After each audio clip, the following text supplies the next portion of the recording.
Slick back. No, no, slick back. That's what I said. Slick back. No, nigga, I'm a pimp named Slick Back. Pimp named Slick Back. Pimp named, pimp named, pimp named Slick back. Nigga, are you deaf? I'm a pimp named Slick. Assalamualaikum warahmatullahi wabarakatuh. Selamat pagi semuanya. Apa kabar kalian pada pagi hari ini? Semoga kalian semua sehat semua. Selamat datang lagi di channel saya, Ina Purlistari. Saya berasal dari Prodi Terdis IPS, Fakultas Tarbiyah dan Tadris, Universitas Islam Negeri Fatmawati Soekarno Bengkulu. Pada pagi hari ini, saya akan mengajak kalian untuk memahami dan mengerti tentang Bhinneka Tunggal Ika. Indonesia 278,8 juta jiwa penduduk Indonesia yang melahirkan berbagai kebudayaan di dalamnya, yaitu suku, agama, ras, bahasa, dan sebagainya. Terdiri atas 1.340 suku bangsa, 6 agama besar, 10 ras, 715 bahasa daerah, dan 1.728 warisan budaya tak benda. Negara yang kaya akan perbedaan dan tradisi. Setiap hal yang dimiliki masyarakatnya merupakan hal yang menarik di mata dunia.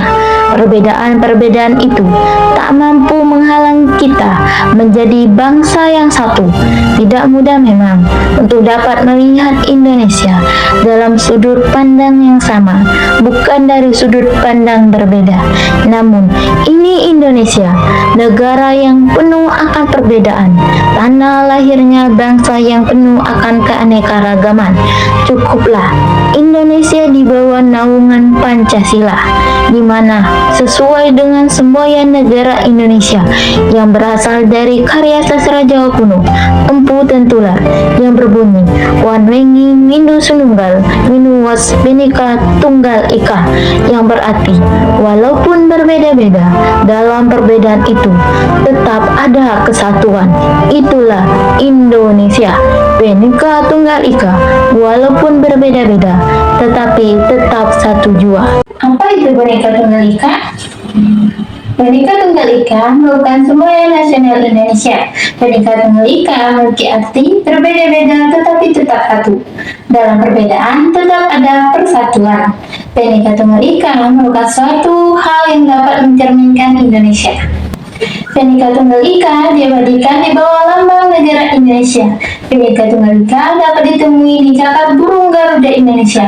Bhinneka Tunggal Ika sangat penting sekali, bukan? Lalu, apa kalian tahu arti dan makna yang tersembunyi di dalam Bhinneka Tunggal Ika? Makna Bhinneka Tunggal Ika sendiri adalah satu, keberagaman yang bersatu.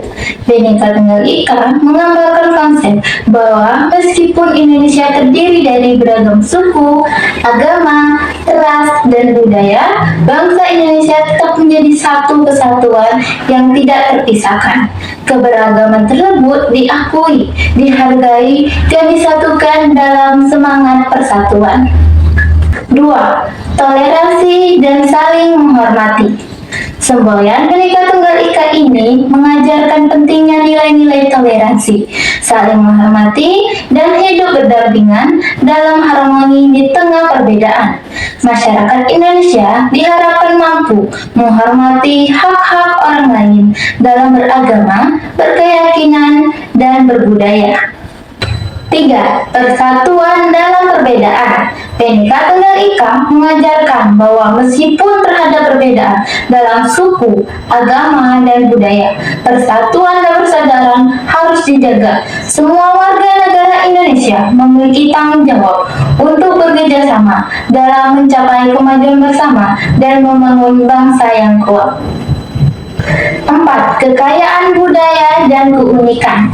Bhinneka Tunggal Ika juga mencerminkan kekayaan budaya Indonesia yang terdiri dari berbagai tradisi, bahasa, kesenian, dan adat istiadat yang berbeda-beda.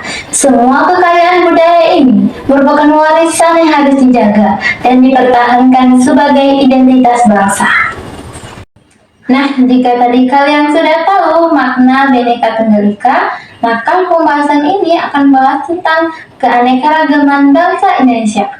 1. Suku bangsa. Dilansir dari laman Indonesia Go ID, Indonesia memiliki lebih dari 300 kelompok etnis atau suku bangsa. Lebih tepatnya, terdapat 1.340 suku bangsa di tanah air menurut sensus BPS tahun 2010.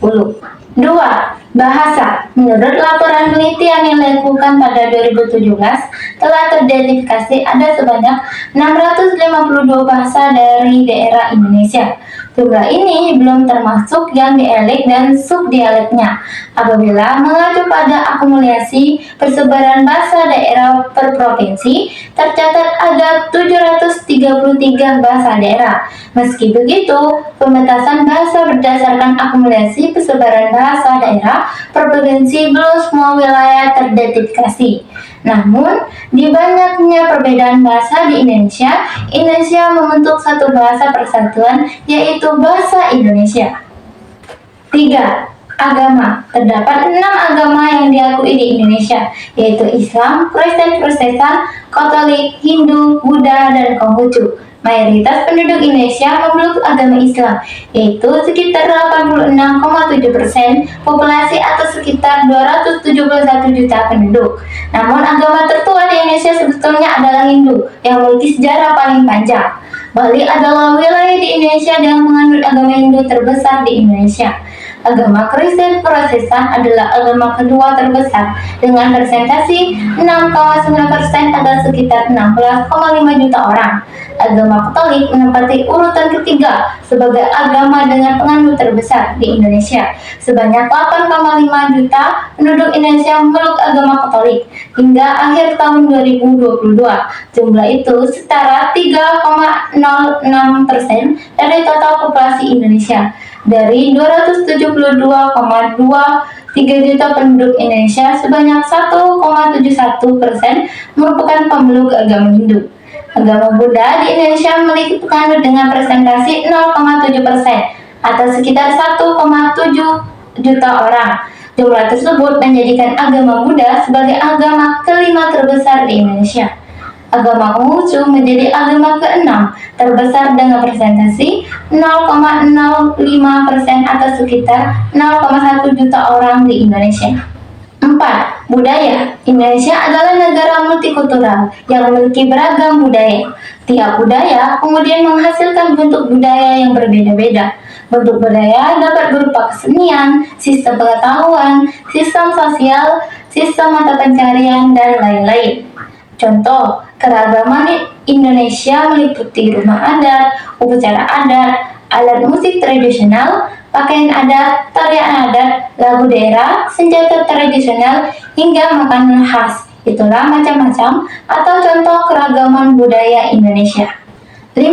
Keberagaman ras. Ada beberapa ras yang tersebar di berbagai wilayah di Indonesia.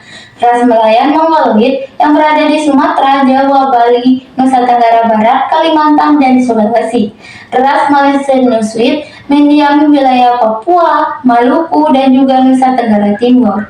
Selain itu, ada juga ras Asiatik Mongoloid yang tersebar di berbagai wilayah di Indonesia, yaitu seperti orang Tionghoa, Jepang, dan Korea. Terakhir, ada ras Caucasoid, yaitu orang-orang India, Timur Tengah, Australia, Eropa, dan Amerika. Banyak sekali implementasi atau contoh nyata dari keberagaman yang ada di Indonesia ini, mulai dari lingkungan keluarga, lingkungan sekolah, lingkungan kerja, hingga lingkungan bermain. Sebab pada dasarnya semua individu memang memiliki keragaman, baik itu suku, bangsa, agama, warna kulit, hingga pola pemikirannya. Pada dasarnya, keberagaman adalah suatu kondisi yang terdapat bermacam-macam perbedaan yang dimiliki oleh setiap individu di tengah kehidupan masyarakat. Adapun contoh dari implementasi keragaman yang ada di Indonesia yaitu 1. Pertukaran seni lokal. Pertukaran seni lokal merupakan pertunjukan yang dilakukan untuk mengekspor atau mempromosikan seni ke daerah lain. 2. Promosikan budaya melalui online. Mempromosikan budaya-budaya Indonesia melalui sosial media, radio, televisi merupakan cara yang bisa dilakukan untuk mengembangkan pertumbuhan budaya nasional. 3. Mendirikan studio tari lokal. Hal ini yang bisa dilakukan untuk pertumbuhan budaya lokal, yaitu dengan mendirikan studio dari lokal untuk anak-anak serta orang dewasa. Berikut contoh makna Bhinneka Tunggal Ika yang tercermin dalam kehidupan sehari-hari. 1. Berteman dengan siapa saja tanpa membedakan latar belakang, suku, agama, ras, maupun adat. 2. Toleransi antar umat beragama ketika perayaan hari besar keagamaan. 3. Persediaan memberi waktu kepada teman untuk menunaikan ibadah sesuai agama masing-masing di tengah kerja kelompok. 4. Berbahagia ketika teman mengadakan acara adat atau keagamaan dengan mengirimkan ucapan selamat. 5. Tidak menjelek-jelekan suku, agama, ras, maupun adat tertentu hanya karena perbedaan. Contohnya di lingkungan masyarakat yang memiliki perbedaan dalam segi agama, ras, suku, bahasa, dan lain-lain. Mereka saling menghormati, menghargai, gotong royong, dan toleransi. Seperti saat hari besar agama tertentu, mereka saling menghormati dengan tidak mengganggu dan memberikan ucapan selamat sebagai simbol menghargai. Serta pada saat melakukan pembersihan lingkungan, mereka tidak memperdulikan perbedaan tersebut. Mereka saling membantu, menghormati, dan tertawa bersama sebagai bentuk saling menghargai perbedaan. Mereka tidak menganggap perbedaan itu sebagai penghambat untuk membentuk kerukunan bagi mereka. Perbedaanlah yang membuat mereka harus saling menghargai dan menghormati. Nah, itulah dia teman-teman tentang pembahasan Bhinneka Tunggal Ika. Semoga pembahasan ini dapat bermanfaat bagi kita semua, terutama bagi kalian. Saya akhiri. Wassalamualaikum warahmatullahi wabarakatuh.